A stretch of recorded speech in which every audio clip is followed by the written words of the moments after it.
E essa questão do Marcos Braz falar, você viu como é que o ano acabou? O ano acabou com um tampão que ele colocou lá, fazendo milagre. Cadê o mérito? Qual foi o mérito dele nessa? Ele foi lá, buscou o Paulo Souza, foi lá na Europa, conversou com treinadores, trouxe o Paulo Souza. O Paulo Souza deu errado. E aí veio o Dorival. E aí, com o Dorival, conquistou os títulos. Qual o mérito dele? Eu fico pasmo com a capacidade que ele tem, mas ele é político, né? Político é assim. É a capacidade que ele tem de atrair méritos que ele não tem. Que a coisa foi alcançada apesar dele. Porque você não tem como ver mérito na escolha do Dorival. A escolha do Dorival foi uma escolha emergencial. Assim como o Rogério Ceni foi uma escolha emergencial em 2020. As escolhas pensadas dele foram Paulo... Até o Jorge Jesus não foi tão pensado assim.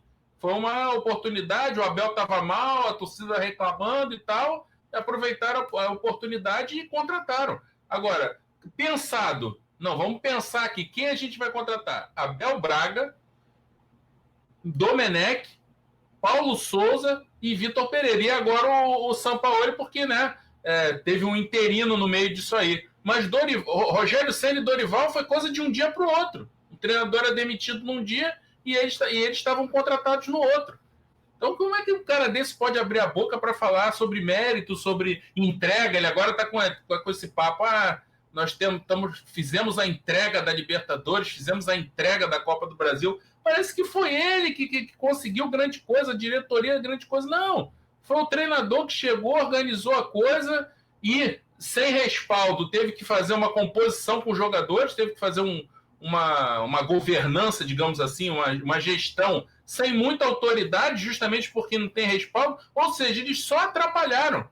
Quem conseguiu ganhar, conseguiu apesar deles. E o cara chega e fala com toda essa empáfia sobre os méritos que ele não tem.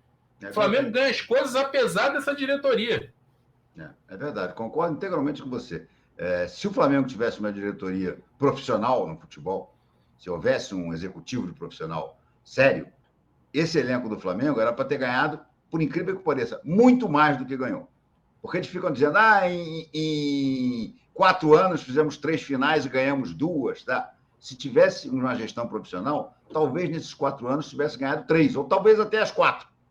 Porque o elenco estava voando em 2019 e eles começaram a atrapalhar. E apesar deles, o Flamengo ainda conseguiu ganhar esses títulos. Esse ano é uma lambança desde o início. Aliás, desde o final do ano passado. Desde o final do ano passado. Eu acho até, você falou, não, dá uma semana. Eu acho que tinha que dar dado férias ali mesmo. Ok, tudo bem. Mas é o seguinte, daqui a 30 dias vocês estão de novo no Ninho do Urubu para fazer a pré-temporada e para a gente chegar bem no Mundial. Esse deveria ter sido, na minha opinião, o planejamento. Que eles não fizeram, eles acabaram não fazendo nada. Eles nem planejaram para acabar bem o brasileiro, nem planejaram para chegar bem no Mundial. Pelo contrário, virou uma zona. E eu acho que essa zona causa reflexos até hoje. Fora a escolha absurda pelo terceiro e pelo quarto técnico posicional. Depois de 2 fracassos retumbantes, com o Domenech Torrent e com o Paulo Souza. E aí, Vitor Pereira e agora Jorge Sampaoli. Eles não fazem nem ideia do que seja isso, Renato. Eles não fazem nem ideia. Não é possível. Eles não fazem nem ideia, Renato. Não fazem nem ideia. Porque é uma insistência nessa maneira de jogar e toda vez a questão é a seguinte, eu não vejo problema nenhum em jogar posicional. Agora, a questão toda é a seguinte, o Paulo Souza tentou colocar isso, sempre tinha uma declaração, porque é difícil, porque é complicado. Aí o Vitor Pereira também, porque é difícil, porque é complicado. Domenech nem tanto. Mas esses dois, principalmente, é difícil, é complicado e tal, nós estamos tentando aprender e tal. Sempre declarações de resistência. Então, a diretoria tinha que pensar assim, a gente não vai dar respaldo para o treinador, a gente vai estar querendo resultado. A gente já contratou um monte de técnico e não deu certo. Vamos fazer uma escolha mais criteriosa aqui. Vamos pensar no que aconteceu para a gente contratar, mas quem vai imaginar? Eles vão ter noção. Eles viram a final do Corinthians com o Flamengo na Copa do Brasil não analisaram o contexto, não analisaram nada e disseram que o Vitor Pereira tinha dado um chocolate no Dorival. Dorival não tinha meio campo e ele falou que o Vitor Pereira tinha dado chocolate nele. E contrataram muito em cima disso. E agora contratar o Sampaoli, não fazem a mínima ideia. Quando fala do Sampaoli, é um treinador com DNA do Flamengo, é ofensivo, e é um treinador exigente, é elétrico na beira do campo, o torcedor gosta, é isso.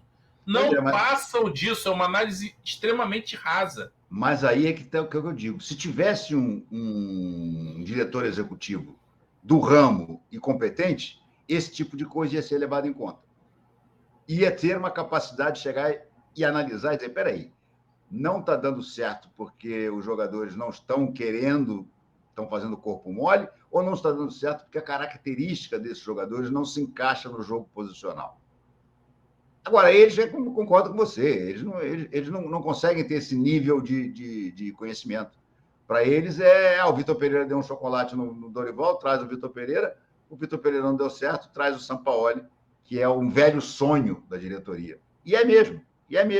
Lá atrás, sempre foi um sonho da diretoria, e agora eles realizaram, e eu torço muito para que esse sonho não vire pesadelo. É cedo ainda para dizer qualquer coisa, concordo, mas os primeiros 5 jogos não são animadores. O único jogo que deu algum prazer de ver esse time do Flamengo jogar foi o 8-2 sobre o Maringá, que, convenhamos, era o Maringá e um Maringá desfalcado ainda. Um Maringá sem 3 titulares que foram vendidos.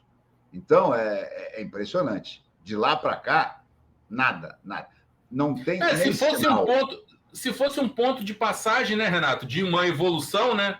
Beleza, tá legal. Meteu 8-2 no Maringá, foi fácil e tal, mas aí depois ganhou do Botafogo, melhorou mais um pouquinho. Ontem jogou melhor, ontem jogou do mesmo nível, descontada a dificuldade do jogo. O problema é que você não vê isso.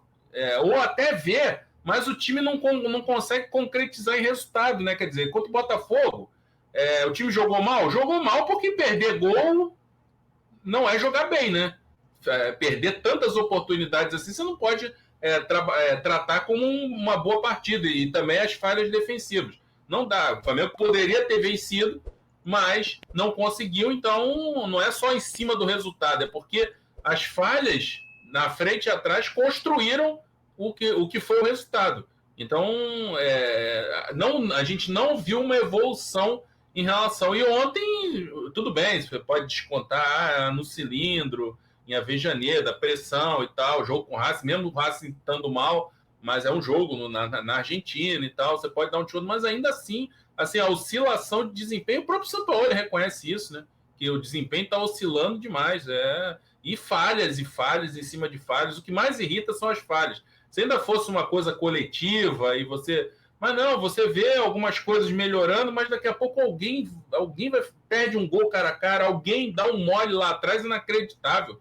O gol do Botafogo, o terceiro gol do Botafogo, por mais que é óbvio que o botafoguense vai tratar aquela jogada do Tietchan como se ele fosse o Garrincha e tal, mas olhando por uma ótica do Flamengo, não dá para imaginar um jogador passando por 4 jogadores do Flamengo com tanta facilidade como foi o gol do Tietchan. Aí o Léo Pereira cobrou, o Everton Ribeiro cobrou, mas todo mundo falhou ali.